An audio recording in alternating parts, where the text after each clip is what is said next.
السلام علیکم ورحمۃ اللہ تعالیٰ وبرکاتہ۔ ضرور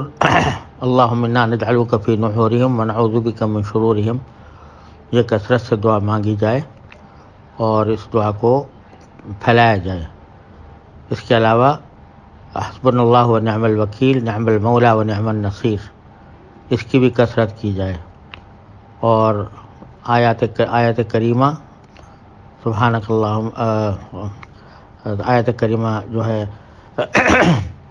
لا الہ الا انت سبحانک انی کنت من الظالمین،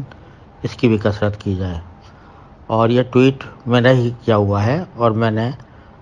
ہی در حقیقت یہ ٹویٹ ڈالا ہے تاکہ جو ہماری افواج ہیں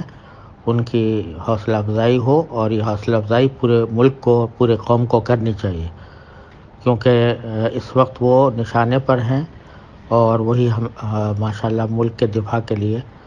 چاق و چوبند تیار ہیں۔ اگرچہ لڑائی اور جنگ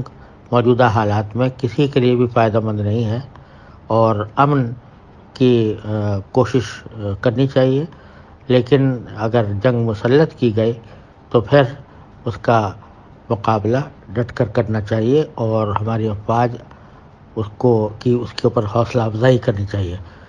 تو اللہ تعالیٰ پاکستان کو ہر قسم کے شر سے محفوظ رکھے، اور دشمنوں کی سازشوں کو ناکام بنائے، اور ہماری افواج اور ہماری حکومت کو پورا حوصلہ دے کہ وہ اس کڑے وقت میں صحیح فیصلے کریں، اور صحیح فیصلوں کی بنیاد پر ملک کی کشتی کو چلائیں۔ اور اس موقع پر داخلی اختلافات کو ہرگز ہوا نہ دینی چاہیے، اور سب کو، پاری قوم کو متحد ہو کر کام کرنا چاہیے۔ تو اس لیے میں نے وہ ٹویٹ کیا تھا، اور الحمدللہ خوب بصیرت کے ساتھ کیا تھا، اور واقعتاً ہماری افواج تحسین کے مستحق ہیں کہ انہوں نے ایسے انداز سے جواب دیا ہے جس میں ایک ذمہ دار ملک کا جو توعیہ ہونا چاہیے وہ بھی اختیار کیا، اور اس کے ساتھ ساتھ انہوں نے اپنی دفاعی صلاحیت کا بھی پورا مظاہرہ کیا، اور مظاہرہ کر کے اندر آنے والے جہازوں کو گرایا،